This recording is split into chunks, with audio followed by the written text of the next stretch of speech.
مزید یہ بھی بتا دیں گے کہ مسجد کا محراب مسجد کا حصہ ہوتا ہے یا نہیں؟ ہائے صدقے، ہم جب چھوٹے چھوٹے تھے نا تو بڑے شوق سے بیٹھا کرتے تھے اعتکاف، تو ہمارے قاری صاحب مولانا صاحب ہمیں وصیت کرتے تھے محراب اچ نہیں جانا، اعتکاف ٹوٹ جائے گا. اور یہ بہت مت مشہور ہے.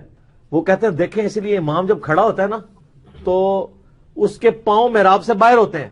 وہ کہتے ہیں اسی لیے تو باہر کھڑا ہوتا ہے. پھر ان کو فتاوی رضویہ شریف کی ایک گمشدہ جلد مل گئی. وہ پرنٹ جب ہو کے آئی تو اس میں اعلی حضرت نے لکھا ہوا تھا فتویٰ کہ جو مسجد کی آؤٹر باؤنڈری ہے نا اس کے اندر جو کچھ ہے وہ مسجد کی کیٹیگری میں فال کرتا ہے، وہاں جانے سے اعتکاف نہیں ٹوٹے گا. ویسے اس سے بھی زیادہ آسان ہے، بخاری مسلم میں حدیث ہے، نبی علیہ السلام تو اپنی بیوی سیدہ صفیہ کو گھر تک چھوڑنے آئے تھے اعتکاف میں. آپ اپنے گھر بھی آ سکتے ہیں، کھانا کھانے کے لیے، ٹوائلٹ یوز کرنے کے لیے، اور ایون جنازہ پڑھنے کے لیے بھی جا سکتے ہیں. صحیح مسلم میں حدیث ہے کہ مسجد میں گم شدہ چیز کا اعلان اگر کوئی کرے تو کو اللہ کرے تمہیں چیز نہ ملے، لیکن یہ وہ چیز جو باہر گم ہوئی ہو. جو مسجد کے اندر گم ہوئی ہوئی چیز ہے نا اس کا اعلان مسجد میں ہوگا. امام مصلی بچھا کے اندر چھتے ہوئے حصے میں کھڑا ہو جاتا ہے اور باقی مقتدی سارے کے سارے باہر سین والے حصے میں کھڑے ہوتے ہیں، تو یہ بھی درست نہیں، یہ مکروہ ہے. مکروہ ہونے کی وجہ یہ ہے کہ امام الگ مختلف مکان میں ہے اور مقتدی مختلف مکان میں ہے. تو امام کا مقتدیوں سے مکان مختلف ہونا یہ اس میں کراہت ہے تشبہ بالیہود کی وجہ سے کہ یہودیوں کے ساتھ اس میں کیا لازم آتی ہے، مشابہت لازم آتی ہے، اس واسطے مکروہ ہے. اسی طرح امام اگر طاق میں کھڑا ہو جائے اور اس محراب میں کھڑا ہو جائے تو تب بھی مشابہت کی وجہ سے کیا ٹھہرے گا، مکروہ ٹھہرے گا. یہ اصل وجہ ہے امام کے محراب میں کھڑا ہو کے نماز پڑھانے کی. اور اگر امام حال میں کھڑا ہوتا ہے لیکن سجدہ اس کا محراب کے اندر جاتا تو تب کراہت باقی نہیں رہتی. اور یہی امام اعظم ابو حنیفہ رحمۃ اللہ کا موقف ہے. اب اس سلسلے میں جو مرزا نے ایک کلپ اپلوڈ کی ہے اس میں ایک اور بات بھی کی انجینئر محمد علی مرزا نے.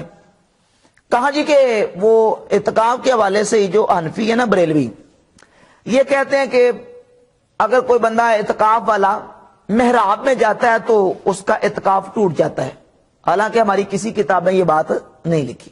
یہ بالکل غلط بیانی اور بہتان ہے. محراب مسجد کا حصہ ہے، وہاں جانے سے اعتکاف نہیں ٹوٹتا. میرے صاحب کہتے ہیں پھر بعد میں ان کو ایک فتاوی رضویہ کی گم شدہ جلد مل گئی، فتاوی رضویہ کی گم شدہ جلد ملی، تو اس میں ان کو مسئلہ ملا کہ امام حمزہ بریلوی نے لکھا ہے کہ اگر فنائے مسجد میں کوئی جائے تو اعتکاف نہیں ٹوٹتا. حالانکہ فتاوی رضویہ کی کوئی گم شدہ جلد نہیں تھی، یہ 7ویں جلد میں مسئلہ لکھا ہوا ہے کہ اگر معتکف فنائے مسجد میں جائے تو اس کا اعتکاف نہیں ٹوٹتا. تو یہ کوئی گم شدہ جلد نہیں تھی. پتہ نہیں مرزا نے اپنی طرف سے یہ بات کیوں کیا. پھر ساتھ یہ بھی کہا کہ اعتکاف بہت آسان ہے اور یہ ایسے پابندیاں لگاتے ہیں اعتکاف پہ، تو اعتکاف میں آپ جنازہ پڑھنے کے لیے جا سکتے ہیں، اعتکاف میں آپ کوئی باہر کام کرنا چاہتے ہیں تو آپ باہر جا سکتے ہیں، کوئی اعتکاف نہیں ٹوٹتا. یہاں تک کہ نبی کریم صلی اللہ علیہ وآلہ وسلم اپنی بیوی سیدہ صفیہ رضی اللہ تعالیٰ عنہ کو چھوڑنے کے لیے باہر چلے جاتے تھے. حضور تو اپنی بیوی کو چھوڑنے کے لیے گھر میں چلے جاتے تھے. یہ کہتے ہیں کہ اعتکاف ٹوٹ جاتا ہے. حالانکہ یہ بات بالکل بہتان عظیم غلط بیانی ہے. مرزا کہتا کہ علمی کتابی ہوں، میرے پاس جو کتابیں یہ پڑھی ہوئی ہیں، پڑھی ہوئی نہیں ہیں.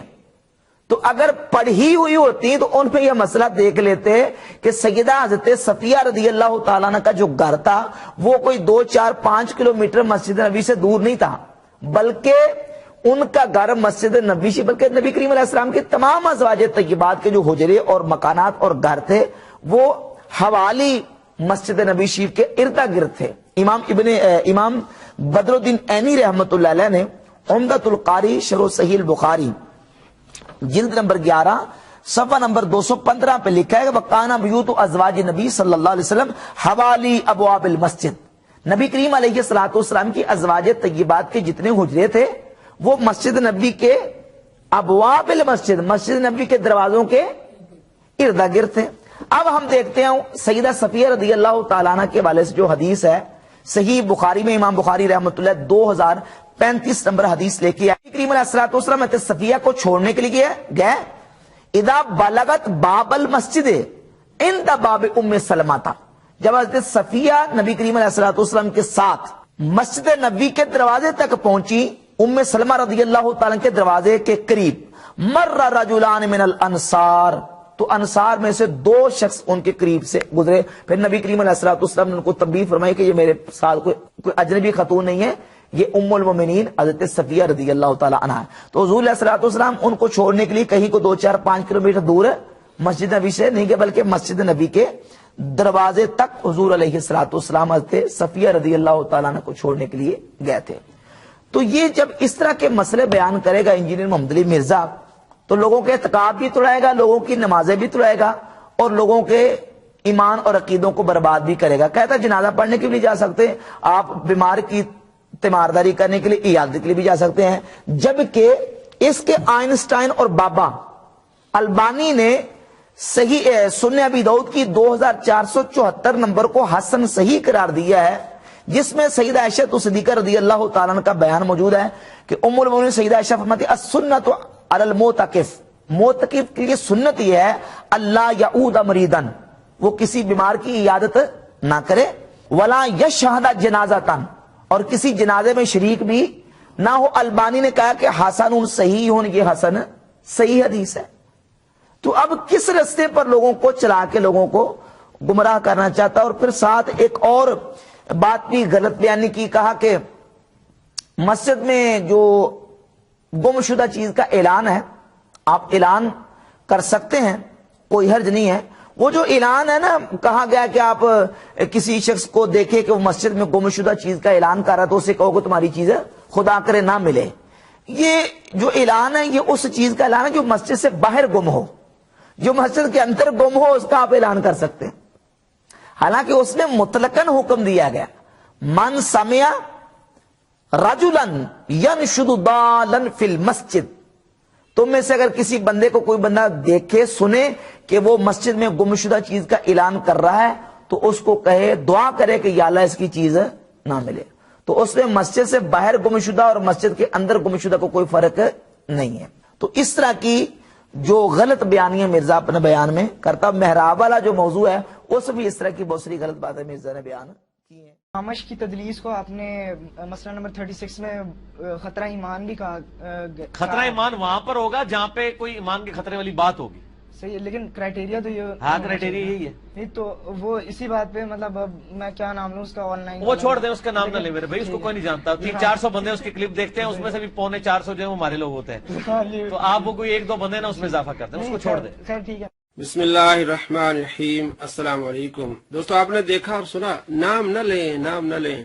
یہ ڈر ہے، یہ خوف ہے کہ جس نے بھی دیکھا نا یہ channel Ali Nawaz on line, اسے پتا چل جائے گا کہ اس صدی کا سب سے بڑا جھوٹا مکار فراڈی کون شخص ہے. اور کہتا ہے کہ 300-400 ان میں سے 350 ہمارے بندے. آپ تو کہتے تھے کہ فرقہ وارث پر لعنت، اب آپ نے اپنے بندی بنا لی ہے. آپ بتا سکتے ہیں کہ آپ کے فرقے کا کیا نام ہے؟ فرقہ جاہلیہ یا فرقہ کذابیہ، جھوٹا فرقہ جو جھوٹ باندھتے ہیں، جن کی بیس جھوٹ پر ہے. دوست اگر آپ معلوم کرنا چاہتے ہیں، دیکھنا چاہتے ہیں کہ کتنا بڑا جھوٹا ہے، تو ہماری ویڈیو اسی channel Ali Nawaz online پر یوٹیوب پر ہماری ویڈیو دیکھیں. 664 مرزا جہلمی کے 70 جھوٹ. اس نے صحابہ پر جھوٹ باندھے ہیں، کتابوں پر جھوٹ باندھے ہیں. آپ کو معلوم ہو جائے گا کہ کتنا بڑا جھوٹا مکار اور فراڈیہ ہے.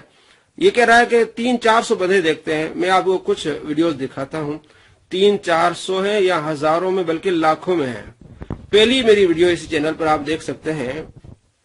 ویڈیو نمبر 1 2,83,000 لوگوں نے اس کو دیکھا ہے. اس کے بعد ویڈیو نمبر 6 کو 3,40,000 لوگوں نے دیکھا ہے.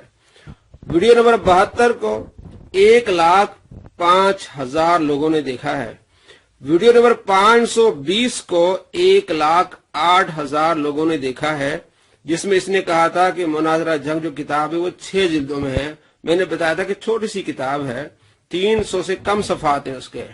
تو اس نے جھوٹ بولا تھا. تو 1,08,000 لوگوں نے اس ویڈیو کو دیکھا ہے. 300-400 کہہ رہا ہے. ویڈیو نمبر 103 1,75,000 لوگوں نے اس کو دیکھا ہے. ویڈیو نمبر 117 1,55,000 لوگوں نے دیکھا ہے. ویڈیو نمبر 120 7,83,000 لوگوں نے دیکھا ہے. 7,83,000. ویڈیو نمبر 136 1,49,000 لوگوں نے دیکھا ہے. Video number 146